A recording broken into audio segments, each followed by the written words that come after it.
embassies in Brussels, as well as outside Jewish schools in Antwerp. The troops deployed to reinforce police. The Belgian government saying the troops will remain on the streets until at least Thursday, when police review the national threat level. I think it's pretty clear from what we're seeing that we are entering a more threatening and more dangerous period in this war on terrorism. Former CIA director and former Secretary of Defense Leon Panetta sounding the alarm about the possibility of terror attacks here in the United States. Meanwhile, former Assistant Secretary for Homeland Security Juliette Kayyem saying the fight against terrorists only as good as the information. Intelligence and intelligence sharing is the best way to thwart or undermine their attacks. Panetta and Kayyem both speaking on CNN. This is news on the Blaze Radio Network. Everyone is making the switch to the Blaze to make it their source for the truth. Why not make it your source for the truth? Make theblaze.com your homepage for news that the other outlets won't even touch. Subscribe to The Blaze TV at theblaze.com/TV or on Dish Network and get access to original programming like For the Record, the show that exposes what's really going on that the government doesn't want you to know. And Real News, the daily conversation on the topics of the day that matter most. Check out the Blaze Radio Network at theblaze.com/radio with original shows like Buck Sexton, The Morning Blaze with Doc Thompson, Pat and Stu, and Jay Severin. Or if you need something to hold in your hands, subscribe to the Blaze magazine. So basically, anywhere you need to go, you can take the truth with you by taking the Blaze with you. This is the Blaze. Truth lives here.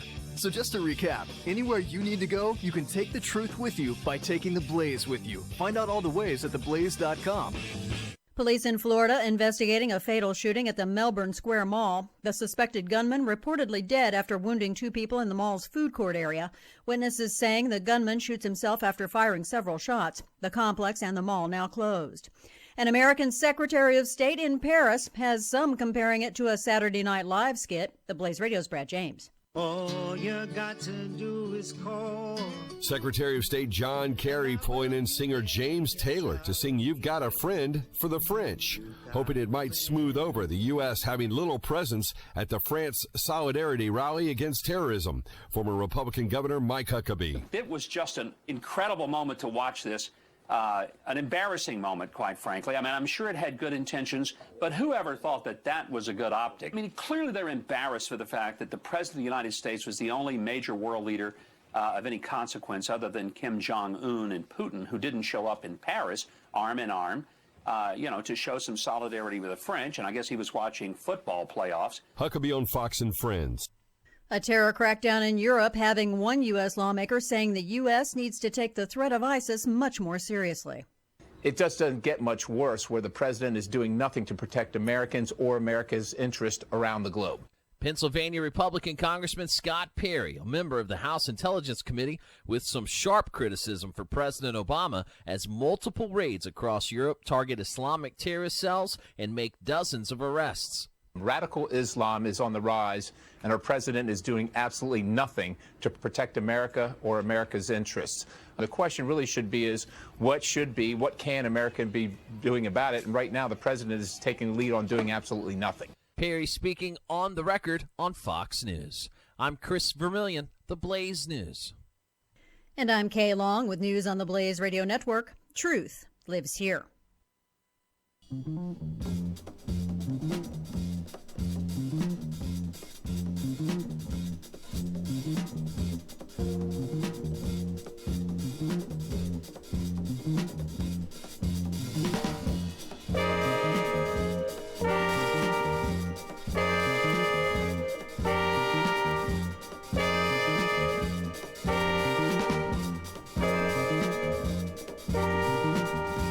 On a mission given to me by Woody Shaw, Sunship, Dizzy, and John Kahn, dedicated to pursuing a piece of our cultural heritage through interviews with my music heroes, this is The Jake Feinberg Show.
folks. Welcome inside the Parisi Palace, high above 2919 East Broadway. This is the Jake Feinberg Show. Thank you so much for making us part of your day today. My show revolves around the 4 L's: leadership, love, life, and lineage, and the ongoing story of real music made by real artists. The drum chair and he who sits in it. Self-taught, developing your own style through craft and putting yourself in different musical settings. My guest today is from the same musical generation as John Coltrane, Wes Montgomery, Elvin Jones, Miles Davis, Papa Joe Jones. He saw the continent of Asia early on, cutting albums with Toshiko Akiyoshi, back in the States with Howard McGhee, Dorothy Ashby, Byrd and Mongo Santamaria. We idolize the great drummers who have left us, but my guest is one of the titans still putting in time on planet Earth, holding it down while Eric Alexander and Harold Maburn blow over the top. He's been smoking at the half note with Wynton Kelly or cooking up good vibes with Johnny Lytle. My guest hails from Washington, D.C., but found himself on the cusp of the birth of cool. Not smooth, but cool. The kind of cool that makes you take notice and listen because of the use of cymbals or the brushes that give the song the feel of real people coalescing around a groove. Jimmy Cobb, an honor to welcome you to the Jake Feinberg Show. Thank you, Jake. I'm glad to be here. How would you describe how you learned to play the drums? What kind of education did you have? I didn't have much, real academic education. I was like in the hood in Washington D.C. where you could walk around the street and hear all kind of different all kind of music, and that's how it happened. I could hear soul music. I could hear popular music, which was at that time was basically what they was playing on the air because bebop had just started, but they didn't have anybody that wanted to play it, on the main stations or something. So I got to be in the company of a guy that lived on my block, who his hobby was playing drums. So they used to come by my house and listen to records in the daytime. Just for some reason or another, I had all the jazz records. So they used to come and hang out at my house, and we used to party while my mother was, out working trying to take care of me and my sister. So basically, we would just play records, and this particular guy I was talking about, his name was Walter Watkins, and he was maybe a year or so older than me, but we were very, very good friends, and we used to sit and listen to records and tap our knuckles on the, whatever was near to the rhythm of the records, So like, I got to like it, So after a while, we started to augment the instruments we were playing when we started using knives and forks, and my mother didn't really like that so much, so we got off of that one. So I just by this time I'm like 13, 14 years old. And I started late in trying to even think about drums, and I didn't have any. So my mother was working at a place where she was a short order cook in like a pharmacy that had a fountain, that served food. So at one point they needed a bus boy, dishwasher stuff. So she got me the job, and I started to do that and to make money to buy the drums, So the drums, it was a place downtown Washington, D.C. called Herman Radner's. And I used to walk by there for some occasions. I'd have to be down there. And they had a big advertisement in the window of Gene Krupa standing looking crazy over some Slingerland drums, So I went in and asked the proprietor, I says, how much are your drums there? He said, he gave me a price. He said, you want to buy them? I said, yeah. He said, you got some money? I said, no. So he said, you got a job? I said, yeah, I got a job. So he said, I'll tell you what I'm going to do for you, because he wants to sell the drums to me, and he knows I want to buy them, So he says, well, I'll tell you, you just bring me whatever you can bring me down here every week. Like I'm pimping for him now, right? Right. Right. So I said, okay. So like at that time, I think I was probably making about $27 a week. Do you believe that? Working, really hard, So I used to bring him 20 of it, So for the drum, might have cost maybe $300-400 at that time, So now you can figure it out in your head how much that cost and how long it took me. That's really expensive at that time. That's a lot right. of money. That's right. So it was like he was loaning. He was giving you loaning it out. You were pimping for him. Yeah, pimping for him. Bringing him money every week. That's all. But I want to go back to this mentor, this guy that was not a mentor, but a year older than you, and you guys were really working on rhythm, augmenting. But would you say that was how you developed really good time? Well, yeah, the time is a funny thing. You have to really get with that because your emotions will make you do all kinds of different things with time.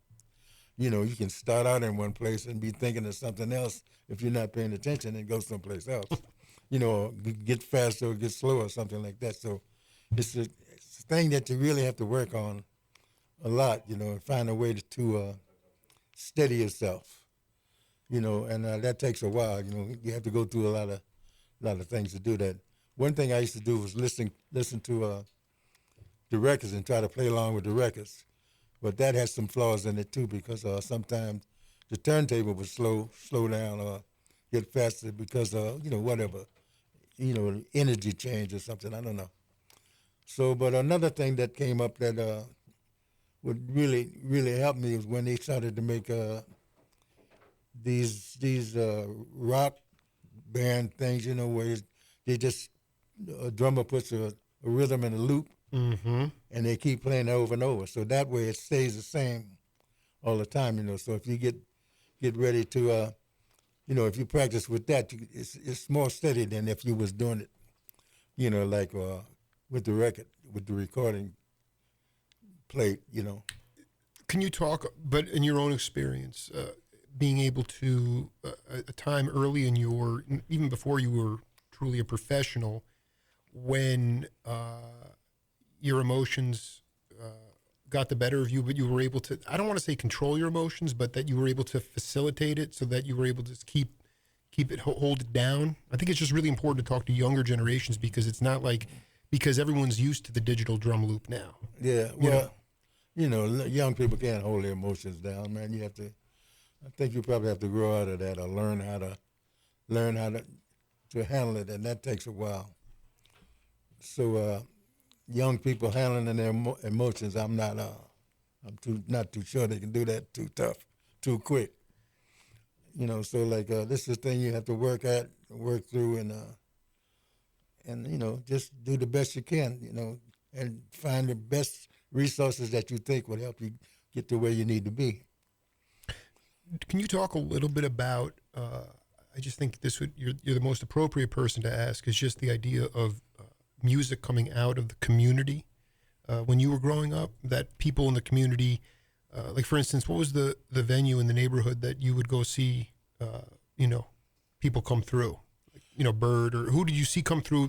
Black performers? What was the venue and who would you see? Well, in the ghetto, there was always some places that somebody would have a bar or something, a place where they would have somebody come in, even if it's one person, like a headliner come in and play with the regular guys in town. And then in Washington at the time, there was two or three, four, a lot of places like that, that they would hire somebody to come in and play for the weekend or something like, or for the night, or, whatever.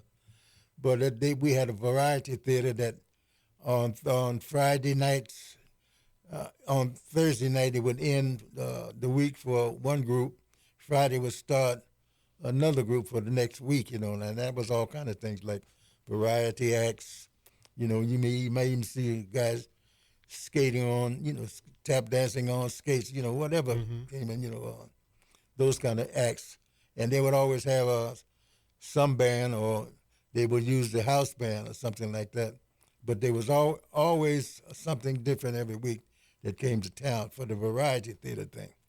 So, but the clubs around, they always had something, somebody coming to, and there was a lot of music back in that day. I wasn't old enough to go to a lot of it, but places that I could go and sneak and look, I would go to those places, because you had to be, a certain age to go in the club. You look in the window? Yeah, I looked in the smoke vent that pointed right to the bandstand in one place, and watched Lester Young and Roy Haynes playing. Roy Haynes, yeah, still doing it. Yeah, it's just fantastic. So, but did you know Billy Hart growing up? Billy Hart? Yeah. Yeah, his daddy brought him to a club I was working in Washington, right across the street from where I was working to buy the drums. It was a place that they converted from, like, maybe it was a supermarket or something, and made like a jazz club out of it. What was the name of it? I have to think about that. The whole morning I've been stumped. Jimmy's been getting stumped on names of clubs, which is fine because there's many of them. But Billy talked about being, at one point, so he was younger than you. Yeah. He would play at the Howard Theater, and any acts that would come in could be Otis Redding or even before that. I mean, he would drum for all those. Did you do something similar to that, where you had a gig at the Howard or some venue in Washington? Well, he may have been in the house band way after I left, because he was a little boy when he came. His daddy brought him to see Miles Davis. I was with Miles Davis when he was a boy. Yeah, when he was a little boy. Wow. So he keeps telling everybody when he sees him now. He said, "I say, how you doing?" He said, "Well, I'm still trying to play like you." I mean, a lot for people in Southern Arizona, Billy Hart, in my mind, is. I mean, you're talking about a Titan, and he's talking to Jimmy Cobb about he's still trying to play like Jimmy Cobb. What a beautiful. I mean, lineage is a big part of my show, and I just think that what an honor to have you down here playing, but also just keeping the spirit alive and the knowledge. That is stunning that Billy saw you. His daddy brought him there to Miles Davis. He said when he looked on the stage and saw the drums, he figured, he said, that's what I want to do. So that's how he got started. I think that's what I kind of helped him, pick his occupation. Can you talk to the audience about how you connected with Miles originally? Originally, speaking back to the variety theater things, in that era, like bebop was just starting. Like I used to hear, like getting back to people not playing the bebop music on local stations and stuff. There was a guy in New York. His name was Symphony Sid, and for him to even be able to survive, they put him on 12 o'clock midnight, and he played till 6 o'clock in the morning. Great. So I guess that wouldn't bother the other people that used to the popular stuff. The tame folk. Yeah, those guys. So I used to stay up all night trying to hear them, hear the music, hear all the guys playing, like the Billy Eckstine Band, where all the great giants probably came through there one way or another. With him, I'm trying to think of the band that Dizzy was in, that he came out of, Earl Hines. Earl Hines Band. Earl Hines, yeah. Most of the guys came out of, like, Earl Hines and Billy Eckstine's band. Because Sarah Vaughan came out of there, too. She was like, she would sit down and play the piano sometime when John Malachi couldn't do it. So a lot of guys you can think of: Dexter, Gene Ammons, Charlie Parker, J.J. Johnson. Almost anybody you mentioned that that was popular in this music probably came through that band. Mm-hmm. So I would listen to them all night and then try to get up in the morning and go to school, and that never worked out because I was about an hour away from where I lived to where I had to go to school. And I'd have to get up early, and my mother would have to leave to go to work. So she would say, "James, I'm going now. I can't call you anymore." I say, "Okay, Mom, I'm going to get up." And the next time I woke up, it was 3 o'clock in the evening. Oh, a delicious nap. So then when I did make myself get up, I would go to school and sleep through all the classes. So, I said, this is not going to work. So I finally had to quit school because I wasn't doing any good there. You weren't passionate about I the, wasn't. you know. I was sleeping. You know. Mm-hmm. But no. So did Miles come to DC? How did you meet him originally? I'm getting back to this variety theater thing. Symphony Sid had a thing where he would bring the guys that he was playing their music to one of the variety theater things and call it the Symphony Sid All-Stars. So this particular time, he had Byrd, Miles, Milt Jackson, and Toots Tillman, who had just came from Belgium. At that time, he wasn't even playing the harmonica yet. He was still playing the guitar. So that's how it happened. And I was with Earl Bostic's band. Or was it Earl or Dinah? They were both in that band? Well, when I first went on the road, this is jumping way ahead from when I was a kid. When I first went on the road, I joined the band was Earl Bostic. And the attraction was Dinah Washington and the Earl Bostic band. Right. And the guy that got me into the band, his name was Keeter Betts. And he was a friend of mine that used to come back and forth to Washington to work in one of these joints, where they would hire hire a trio and then have the guys from the theater come by and jam all night, Sure. So so he came one time and he says, well, our drummer's going to quit. We need a drummer. You want to go on the road? I said, sure. So that's how that happened. I went on the road and jumping back up to where Symphony Sid was and where I met all them guys. We used to play like 3 or 4 times a day. They'd play a short movie, and then the music would go on. So we did that for a week in Philadelphia. We worked like 6 days, and the 7th day, on Sunday, they would have to take it to Camden because you couldn't, Camden, New Jersey, because I think Philly had a blue law or something like you couldn't do nothing like that on Sunday. You couldn't play the blues on Sunday? You couldn't play anything on Sunday. That's interesting. In the clubs or something. I don't even know if the bars was open on Sunday. Was that the Earl Theater? Were you up there? Is that where you were? Yeah. Yeah? Mm-hmm. The Earl Theater. And we did that. That's where I met Tootie Heath. He used to come by every day. Yeah. And he was about 14 years old. So, like that. That's how I got to meet Miles, I can almost remember what they all played each time, I think Charlie Parker usually started out with some sort of blues, different blues. And Miles at the time had made a record called Move. He had a tune called Move. He used to play that. And I remember Milt used to play The Devil in the Deep Blue Sea. And I forget what the Belgian played, the Belgian man played. Toots. But I don't think he had written any. He may have written one of those tunes, that you make, he's popular for. He might have played one of those. Sure. Yeah. So like that. That's how I first met him. Then way later we got together with the band. Well, speaking of Jimmy Cobb here, and we have a game on this program called Name That Tune, and I wanted to put in a track of music for you right now. Okay. Settle on it, and then we'll come back and talk about it, okay? Okay. All right.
music on the Jake Feinberg Show, sponsored in part by the Stereo Hospital, with over 40 years of experience repairing all types of home audio equipment, from vintage table radios to digital surround sound at 4044 East Speedway inside Metronome Music. It's the place to take your turntable, CD player, tape deck, heck, just about anything to do with a stereo. Call 722-4610.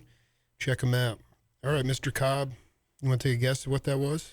I don't know. I got a lot of things swimming around in my head. Yeah, what's swimming? I don't know. I got a few things. It sounded like it West, but I can't place the horn player. You keep if you want to keep working it out, that's fine. I mean, that was Grant Green. It was Grant Green guitar. Okay, well, I'm trying to figure it out. Oh, that must have been Sonny Red or somebody. There you go. Yeah. Barry Harris, Grant Green. Not sure who played bass, but it was that was an album called "The Mode" by Sonny Red, and that name of that tune, appropriately enough for Jimmy Cobb, is "The Rhythm Thing," 1961. Yeah. And now I'm trying to think of who the bass player was. I saw the personnel this morning, and now we'll get it up here. Yeah. Anyway, tell me about Sonny Red, another cat that flies way below the radar. But tell me about your collaborations with him, the kind of player he was. Well, listen, he's one of those guys, one of those Detroit guys. They had a school there that everybody went to. Look, I think it was called Cass Tech or something. Cass like Tech, that. absolutely. Yeah. Yep. And it seems like everybody went there, and then they had a place that was a house that they all would come and stay and jam, like Donald Byrd, Tommy Flanagan, everybody you can think about from Detroit. Kenny Burrell, yep. Yeah. Mm-hmm. They came through that house, and they would, Louis Hayes, everybody. They would jam all night, so that's why you got so many great musicians from there. And Sonny Red was one of those guys, too. And he was one of the more promising, probably alto players around there. And we got to be friends, and we somehow got to make that record, George Tucker on bass. That's it. Tucker. George Tucker. Yeah. And I think, was he from Georgia? I feel like he was from the South as well. Yeah, he was. There might have been Florida. I'm not sure. That's right. I'm not really sure. So, and that was on Jazzland, which was Riverside eventually. Jimmy, I do want to ask you, you lived through the time, and you played with John Coltrane. I was born in 1978, so this is all history to me. Yeah. And I really wanted to ask you about when you started to make albums with Train, and he started to explore the simplicity, but the thesaurus of scales, and going deeper and deeper into the music. In my research, journalists like myself chronicled it as hate music. They said it was not what they were used to hearing. Exactly. So can you talk about how Train responded to that kind of first of all, was that criticism real? Was it really there? Second of all, how did he respond to it musically and personally? Yeah, well, he took a lot of heat from trying to get to what he got to. A lot of people say, well, what is he playing? What is he doing? Like, the one thing that happened, Miles Davis had a band once, and he had two tenors. He had Sonny Rollins and Train. So at that time, Sonny Rollins was like a saxophone colossus. Everybody, he was number one jazz saxophone player, and all the guys were copying his style, like if you notice at that era, there was a lot of guys trying to play like Sonny Rollins. Mm-hmm. So Miles was just he'd stomp off the tune and go sit down and watch Sonny and Train get into it. And at that time, Sonny, most of the time, was getting the best of it. So Train, I guess, got tired of that. He tried to probably figure out something I can do where I can keep up with this dude, Wow. So... Sonny was great. Yeah. I have a sax player that tries to play just like Sonny. That's right, man. So all the guys I know upstate, all the little Italian guys upstate that played tennis try to sound like Sonny Rollins. Oh, like Don Menza and those cats? Sal Nistico? Yeah, Sal Nistico. Right. Especially Sal Nistico. Yeah. So Sonny, everyone was hip to Sonny. Train was just like, I got to do something on my own. Yeah, he said, he's standing up there, he getting beat up every night. So he said, I got to do something here, man. But when he started to, were you part of his? Were you playing with him when he started to really pursue his own seeking in that range? I know Elvin eventually came into the picture, but you were there and you made some seminal albums with him. Yeah, well, see, Elvin came when he got his band after he left Miles. So I was there a little ahead of what they were doing.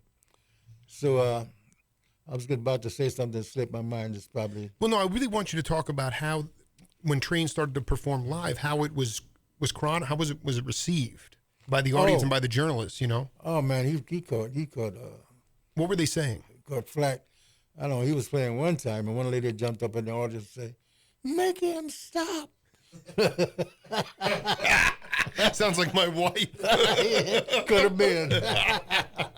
Sorry, honey, if you're listening. No, I mean, it's kind of like that stuff is just. So you had audience people, that couldn't fathom it. They didn't know what it was, and he was like, he would go on and on. He would play through all of that noise that he heard, I remember being in Apollo with him, like he was playing in the slot for the band was supposed to play. It was like no more than a half hour, no more than 20 minutes or something like that. Train played the whole 20 minutes solo, like they started flashing the lights and throwing money on the stand. And the engineers calling it backstage was going nuts, man. They was trying to keep on the schedule, And he was just well all through it, man. Like he was like bouncing up and down. He was into it. So like that, he would we would be on the bandstand and we would play. He'd play maybe 20-minute solo or something. Then when we get off, he would go stand over in the corner somewhere and practice.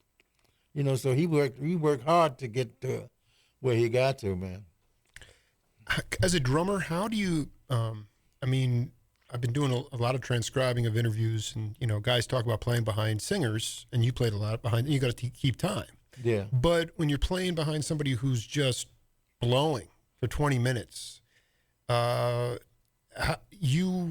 do you keep time and also play your own individual thing? I mean, you're blowing over the top of that too. Well, it's a thing where you have to be strong enough in the first place to play drums. Strong, physically strong? Yeah, physically strong to play drums. Because if you don't, you're gonna fade somewhere, during the course of what you got to do. So I kind of, all my life I had some respect from people from being, have some little strength or something, So, and I was able to keep up with him. And like that, all you have to do, you don't have to keep playing things. You just keep the rhythm firm, and just let him ride on top of it. It's not where you have to play your things all through that. That's what some young guys do. They practice all the week, and they get a gig and say, "Oh, I'm gonna try all my stuff here," So, but you don't have to do that. Just old guys used to just sit down and swing. Just sit down and swing, and let the guys play over top of it. You make it sound so easy, but it's like, you guys were just, we're living through a very different time now. The way you learned on the bandstand, and could you talk about a time, could have been any situation, maybe a great show, maybe the woman in the audience stood up and was yelling at Train. Did John ever talk to you about, basically, did he ever say to you, I don't care how people feel, I'm just going to keep going through it? He was an inspiration? No, he never had that conversation. Can you relay sort of an inspirational story about Train? Well, this Train, like I say, he didn't let that bother me. I remember an interview he had with some guy. The guy was asking him all them dumb questions, and he's just like this. You may have, no, of course. You may have heard it. The guy was really digging at him. And he just came out of it really calm. He didn't get mad or none of that. He just come in and answered the best he could. I wish you could hear that. You don't worry. I you know what? We're going to go to another piece of music. I'm going to bring up a transcription now, and I think it's the one you're talking about. Okay. All right, so let's listen to this music, and then we'll come back with Jimmy Cobb. Okay.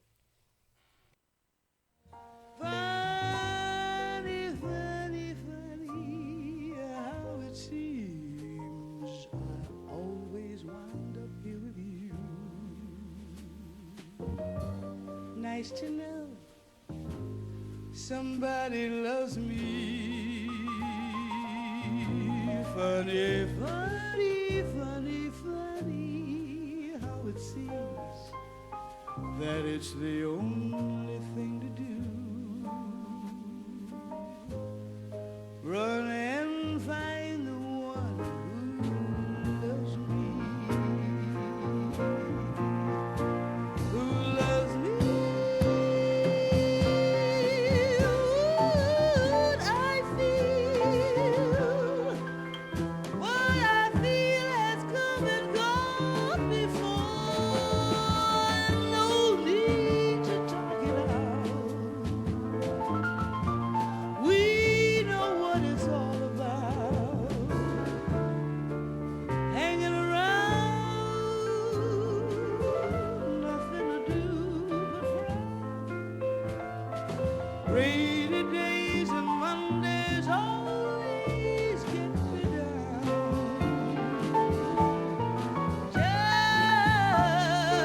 Just hanging around, nothing to do but frown. Rainy days and Mondays always get me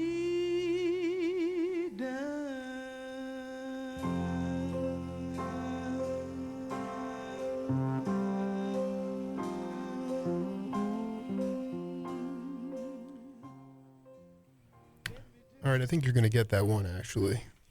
Who do you think that is? Who do I think that is? I know who that is. I knew who that was for 9 years. So Sarah Vaughan, I worked for her from 1970 to 1979.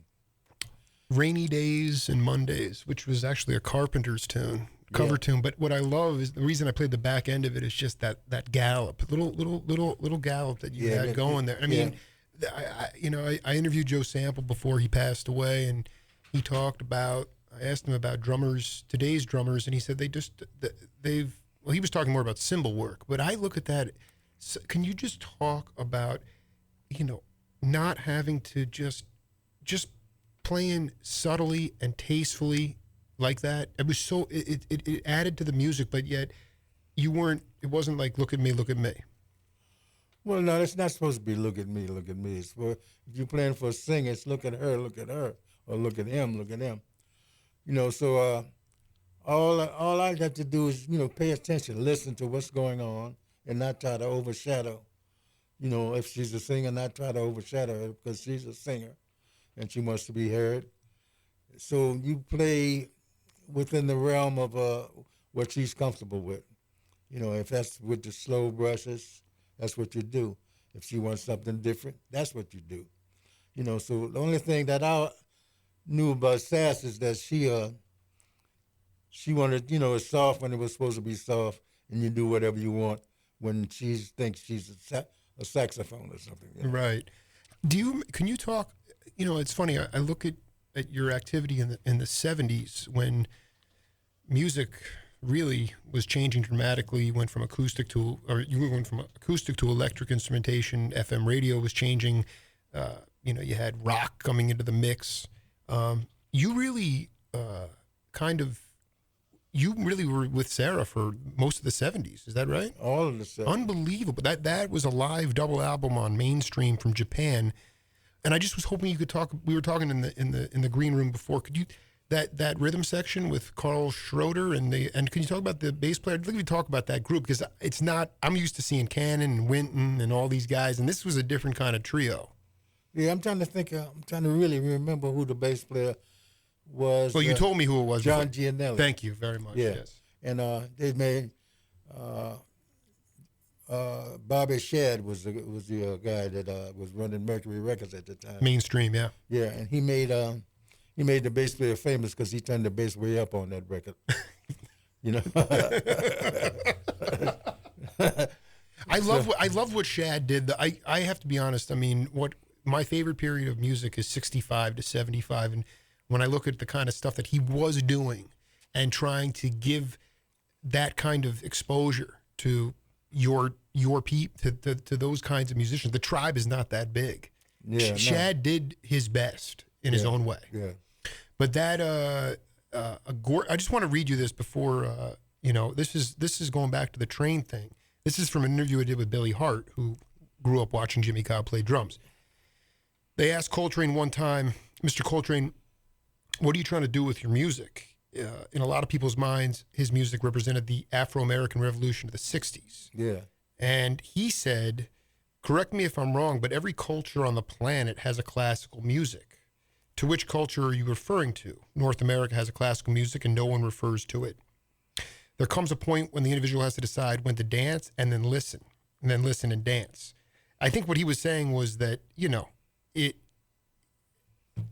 people went after him, but he was really just trying to play what he felt. Yeah. Is that right? Yeah. That's what you're supposed to do. Why you got? It was a time, like where if you owned a tenor saxophone, folks would figure that you were supposed to hold a note for 20 minutes and get up on the bar and walk around and act like a fool. So that people had gotten used to that genuine, that thing. They got used to that. So basically, the people, most people that like jazz, have some sort of musical intelligence, let's say.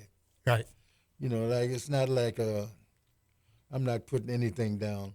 It's not like kids can hear what is it, the stuff that's going on now and get right to it because it don't take nothing. You just listen to it, you like it, or you don't like it. But with this music, you have to. You have to listen. You have to listen, yeah, and you have to love it, So if that's not happening, I don't know what's going to happen. When was do you remember the first time you came to Arizona to play? Arizona first time. I know Cannon, there was a story about Cannon coming down here and playing at a cowboy bar. You just made, you got my memory going because they'd actually play behind the bar. It was fascinating, just, coming down there, there'd be guys with guns in their holsters, but they were digging the music. But I just would love to, if you remember any experience. I mean, clearly you're here now, but. No, I was with Cannon, but I don't remember being behind the bar with some guys with some guns in the holsters now. So I don't think I even want to remember that one. No. No. Do you remember being in zone? You ever going to Phoenix or anything that stands out about the desert? Well, listen, the first time I was with Earl Bostic's band, we crossed the whole United States maybe two times, at least 2 times a year. So like I'm sure I've been through all of these places, even if it was going fast. I've been through here, like some places I don't even remember until I get back and say, oh, yeah, I was here. Yeah, I remember certain things, landmarks and things. But, sure. But a lot of times I can't specify on any special club, special one like you just mentioned. How I saw you a couple years ago at the Iridium. I don't get back to the East Coast that much, but what's your workload like these days? Well, I don't know. I do the best I can, according to what the conditions are. You work in certain places in New York. You can't work too many times. Like I'm going back right in the middle of this to Smoke, which is 106th Street and Broadway, where I made my latest Cobb's Mob original record, and they're gonna try to celebrate my birthday after. Yeah, I just want to say that this 3 days from now, Jimmy Cobb he's having his birthday. That's happy birthday early, by the way. Thank you. So you're gonna go back. You're gonna go back after this trip and cut that and do that. Yeah, I'm gonna go back and I got a weekend with them that I already promised to do because they probably gonna have some kind of little light celebration for me, that.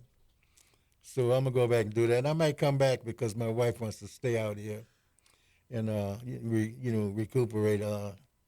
Or just relax. Yeah, no, it's called Seeing the Sun. Well, there it is. Yeah, there. And Elena. So, look, there's the sun. That's right. And Elena, I want to thank you if you're listening for setting this interview up. By the way, and I think that's sort of last night. Jimmy played at the Fox Theater with Joey DeFrancesco and a bunch of younger kids from the Tucson Jazz Institute. And I when you have younger cats that are playing with you, obviously they might come up to you and talk to you after, but on the stage, what are the things that you try to, intrinsically, non-verbally get them to, so that you guys can work together? Feel the time, and then, try to lay with it, be with it, and like that, and try to help it, not rush, not fall behind, like that. Just try to be with the bass player and the drummer, be with the rhythm section and the rest of the band. But the rhythm section you have to listen to. What is the art? I mean, you've played in some great rhythm sections. What is the art of a good rhythm section? I don't know. Just being able to. The drummers needs to be able to stay with the bass player, no matter what beat he plays on. If y'all can play, if I can play in the middle, or if he can play in the middle and I can play a little bit on top, like that, and we stay like that, it's okay. But if we're going to fight each other, it's going to be a tussle. It's going to be difficult. It's going to be exhausting. Yeah, no, because that's Lenny White, when he got his first gig with Jackie McLean would yell at him, "No backbeat, no backbeat." Those cats hated back. Why did they hate backbeat? Well, takes them back to what I was telling you about the tenor players walking on the bar and all that stuff. I guess they just didn't want to be back there. I think they got out of that when the bebop came. It kind of probably freed them up for, away from the backbeat thing, because it was like coordinated hits and stuff like that. Hands, feet, bass drums, like that. How much of the world have you? When I first met Jimmy a couple years ago, you signed an album that I had with Toshiko Akiyoshi on VJ. It was her band in Japan. It was you and Paul Chambers. Can you talk about that experience? Because that was in the late 50s, I believe. Yeah, well, that was like. Wait a minute, was that late 50s? I remember early it was 60s. 63 maybe, yeah. Yeah, 63, 64, somewhere around there. Because I remember the first time I went to Japan, I went with about 72 guys on the plane, and they was all musicians. Had the plane gone down with all those guys on there, been a big chunk of jazz history out, gone. Thank God it didn't. Yeah, that's right. Yeah, right? See, because it was a George Wein expedition, and he had a big band that played, a swing band. I think Louis Bellson was the drummer. And there was Gene Krupa there with his band, and there was everybody, a lot of people, man. It was different sections. There was a swing part, there was a bebop part, there was a Dixieland part. So it was all those different groups. We got to Tokyo and we went all different directions. And the band I was in was the jazz band. Miles, that's right, Miles was there too with this new band. And it was J.J. Johnson. Was Clark Terry, J.J. Johnson. Wait a minute, who does I miss? Oh, Sonny Stitt. Mm-hmm. Sonny Stitt, Clark, and J.J., Toshiko, Paul, and me. That was our band. So that out of that, I think she got a record date, and I think me and Paul did the record date. Can you talk about Paul Chambers? You guys worked a little bit together. Yeah, Paul was it was amazing, man. Paul could do anything he thought of without even hardly thinking about it. Anything he thought he could play, because I don't know that he had any real academic training, except for those guys in Detroit. Actually, he was really born in Pittsburgh, I think, and he went from Pittsburgh to Detroit, But how much were you? Was it because every city had its own little regional thing? I mean, Booker Irvin was from Pittsburgh, right? And J.C. Moses, John Hurd. And then you had Detroit, Kenny Clark, Art Blakey. You would cross paths with him on the road, and I mean, it was. Did you feel like it was? There was a brotherhood that existed. Oh, it's a brotherhood. It's a brotherhood now. That exists. Wherever we see each other, we have fun. I don't know nobody out there that I dislike.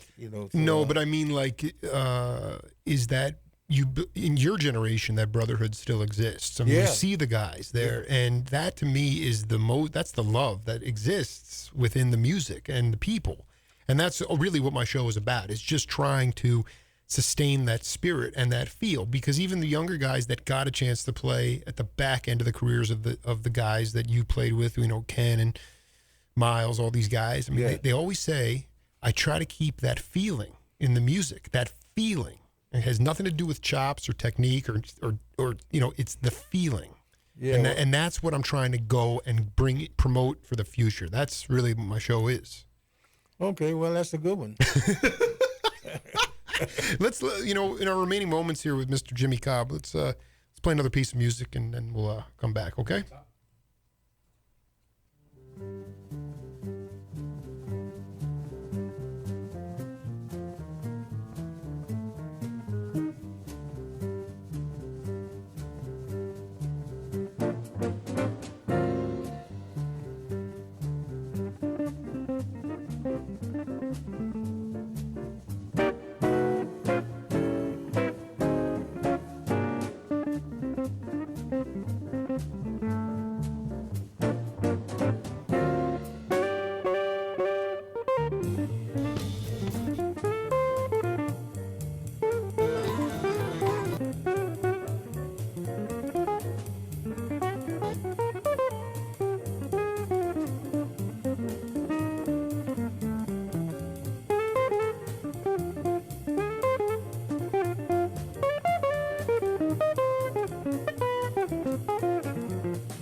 The sweet sounds of Wynton Kelly as we fade back into the studio here at high above the Parisi Palace at 2919 East Broadway. And Jake Feinberg is joined in studio by Jimmy Cobb here. And, by all accounts, Wes Montgomery was a welder. He had like 8 kids of his own in Indianapolis, but yet... He had a bunch of jobs. Can you talk about the Montgomery brothers? Were you close with any one or all of them? Yeah, I finally got to meet all of them. After I met Wes, I met his Monk, Buddy. Buddy was going to be in Miles's band once, but he was afraid to fly, so he was getting ready to go to Paris. And Buddy said, "No, I don't think I can make this." So the plane was getting ready to taxi off to get ready to take off, and Buddy panicked, and they called the person, and he said, "Look, this I don't think this guy wants to go." So they brought, when they still had the stairs that you brought up to the plane. Right. They brought the stairs back up for Buddy on the door and let him off, and his vibes, and he was gonna play vibes. Sure. So his vibes and suitcases went to Paris. Buddy got off. No. Did he ever retrieve the vibes? He was such a great player, too. I loved it. Yeah, I'm sure he got all his stuff back, but he didn't get to Paris. He said, no, I can't make this flying stuff. And his brother was the exact different. He'd fly across the street, Monk, you know. So yeah, you got to play on. Let's go, you know. But that's how different they, you know, the three of them was. But they all had a distinct way of playing each instrument, you know, like the guitar and the bass and the piano and the vibes, you know. They all had a way of doing it. It's like Hank Jones and his brothers, you know. They had the same thing. Elvin had a style, Hank had a style, and Thad had a style, you know. That's right. So it was the same thing in that family, you know. They all was very different on each instrument. Final question for you as we wrap up part one here with Jimmy Cobb. How did you develop your own individual sound? Well, I don't know. When I was coming up, they was like playing, the drummers was playing like four on the floor because there was all those big bands where they would have like 15, 16 guys, and the drummer would be sitting somewhere up high, you know, where he had to make a beat so they all could hear it, you know. So they was playing like four on the floor, and you know, they got that what the style was, you know, because that's what it had to be. So at that time, I didn't have a big foot like that, you know. So I remember when I was in Dizzy Gillespie's little small band, you know, like, and we were playing. He came up and put his ear down by the bass drum, like he was looking to hear that big boom boom. I said, no, I don't have that. I do it my own way. Yeah. So I sort of developed the cymbal thing, you know, so like it would be some beat that everybody could hear, you know. Wow. So that's probably why I progressed that way, you know, like that with the coordinated thing and the cymbal beat, strong cymbal beat. Well, Jimmy Cobb, I look forward to seeing you continue performing in Tucson and back in New York, and I can't thank you enough for coming to the studio today, man. Oh, man, thank you very much. I appreciate it. We'll be right back on the Jake Feinberg Show. Thanks again to Jimmy Cobb. All right. All right now. I'd like for everybody to get together and all of us play the blues. Let's have a good time. Because blues is where it's at. I'm telling you, I love it. I can't help but play it. So when you wake up in the morning, you're a gig. And ain't got no money, or no gig, whatever you call it, you ain't got nothing but the blues no way, baby. Or either your old lady gonna do yakking you and arguing with you, telling you want you to get up and do something.